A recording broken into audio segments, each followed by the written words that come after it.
Hoy en día también sabemos que estas desconocidas máquinas voladoras son capaces de transmitir órdenes mentales a sus observadores. Aunque es un poco extraño, también los ovninautas se han involucrado en casos de curación milagrosa. De quienes han visto ovnis en alguna ocasión de su vida, después se ven transformados en su interior, de modo que sus facultades paranormales se despiertan y se desarrollan en un nivel muy por encima del común. En nuestra era altamente tecnificada, en la que adelantos que creíamos de un futuro lejano, de pronto hacen irrupción en la vida diaria, ¿no resulta extraordinario encontrar sorprendentes aplicaciones médicas de las radiaciones luminosas, rayos láser terapéuticos, luz ultravioleta para destruir virus patógenos, medicamentos fotoactivados, corrientes ionizadas y hasta curaciones por medio del biomagnetismo? Sin embargo, todo este arsenal tecnológico palidece ante otra clase de radiación lumínica, la emanada por los ovnis.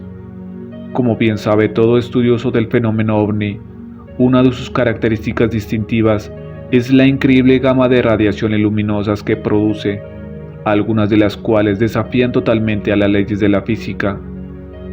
Tenemos, por ejemplo, los haces de luz que en ocasiones proyectan los objetos voladores y por los cuales suben o bajan sus ocupantes, o bien absorben a los testigos en franco desafío a las leyes físicas.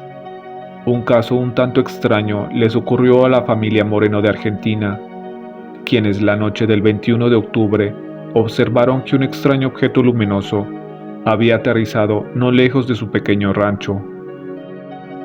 Pero lo más sobresaliente vendría después, cuando unos pequeños discos brotaron del objeto mayor. Al sobrevolar estos la granja de cada uno de ellos brotaron haces de luz roja semejantes a tubos luminosos de aspecto sólido, los cuales atravesaron el techo y las paredes de la construcción como si escudriñaran en su interior. Cualquier estudiante de secundaria sabe que los objetos opacos normalmente impiden el paso de la luz por más potente que sea. Sin embargo, los haces de los ovnis atravesaron el techo como si fuese un cristal. ¿Qué clase de luz era esa, con propiedades tan desconcertantes como inusuales? ¿Acaso una luminosidad tan extraordinaria como la que en 1951 produjo la sorprendente regresión de un cáncer desahuciado por la ciencia médica? Fred Reagan era un empresario de la ciudad de Atlanta, Georgia, con suficientes motivos para ser feliz. Sus negocios marchaban bien, tenía una bonita familia formada por su esposa Marcia y sus hijos Alfred y Patrick. No obstante, toda esa felicidad vino a empañarse en 1950, al serle diagnosticado un cáncer de pulmón. Durante varios meses se sujetó a los mejores tratamientos disponibles, pero sin resultado.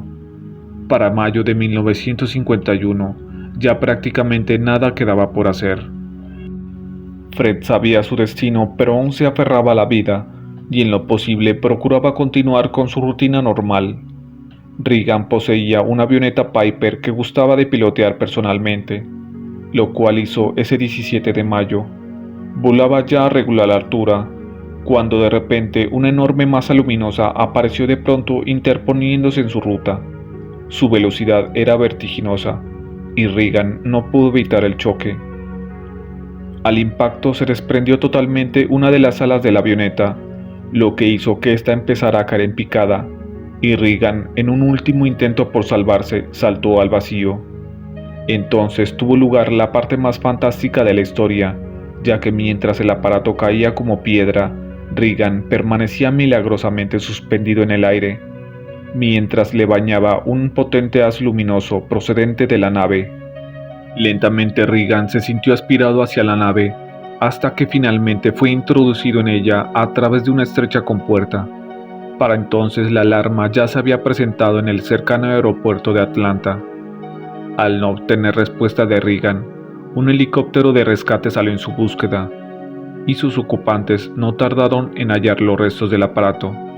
En un principio se creyó que Reagan había logrado saltar en paracaídas antes del impacto, pero pasaban los días y este no aparecía. Finalmente, 5 días después del siniestro, apareció Reagan. Se le halló sano y salvo en las cercanías de los restos de su avioneta. Nadie creyó en la historia de Fred Reagan, pero como éste insistió tanto en ella, los médicos llegaron a una perturbadora conclusión. ¿Qué había sucedido en realidad? Los minuciosos exámenes médicos no solo revelaron que Reagan se encontraba ileso, sino algo totalmente insólito. No había ya rastros de cáncer en su organismo. Los médicos no tenían explicación para el fenómeno y se resistían firmemente a creerle a Reagan. Y sin que yo les hubiera dicho nada, me hicieron saber el mal que yo padecía, y para tranquilizarme, dijeron que me iban a aplicar unos rayos curativos. Se trataba de una luz azul muy potente, comentó Reagan. Después de un tiempo que no pudo determinar, y que en realidad fue de varios días, el insólito tratamiento terminó, y Reagan fue depositado nuevamente en tierra, precisamente donde más tarde fue encontrado. En realidad la historia era increíble, pero de no creerle quedan sin responder varios enigmas. ¿Cómo pudo curarse de manera instantánea de un mal tan avanzado? ¿Cómo explicar el choque en pleno vuelo de su avioneta? Y lo más importante, ¿cómo sobrevivió Reagan sin utilizar paracaídas? Por desgracia, las autoridades no tomaron en cuenta todo esto, y finalmente Fred Reagan fue internado en un asilo psiquiátrico, en donde finalmente falleció, y hasta el último momento insistió en que su aventura había sido totalmente real. Los casos de curación milagrosa asociados al fenómeno ovni no abundan, pero si hemos de creer al señor Reagan, entonces podríamos constatar nuestro postulado inicial sobre las fantásticas luces de los ovnis. ¿O existe algo semejante en nuestro arsenal médico capaz de producir la curación instantánea de un cáncer terminal? La respuesta la sabe el lector, y desde este punto de vista ya no resultan tan inverosímiles los casos similares como el ocurrido a finales de 1957 en una vieja hacienda en las afueras de Petrópolis, en Brasil. Así las cosas, la noche del 25 de octubre, Verónica Lais tuvo una crisis terrible, acompañada de agudísimos dolores, y todos esperaban un desenlace fatal. Este caso tan asombroso no recibió difusión y solo hasta hace muy poco se dio a conocer, entre otras cosas, porque el padre de la chica prometió a los ovninautas no divulgar lo sucedido. Nuevamente participaba de una curación instantánea ligada a los ovnis, una misteriosa luz azul, esta vez procedente de un instrumento semejante a una lámpara de mano. El doctor Fontes, que investigó personalmente los hechos, los toma con la natural reserva del caso, pero agrega que por increíble que parezca, algo inquietantemente similar tuvo lugar en 1973 también en Brasil. Esta vez la enfermera era Bernadette Gómez, a quien aquejaba el mal de estómago.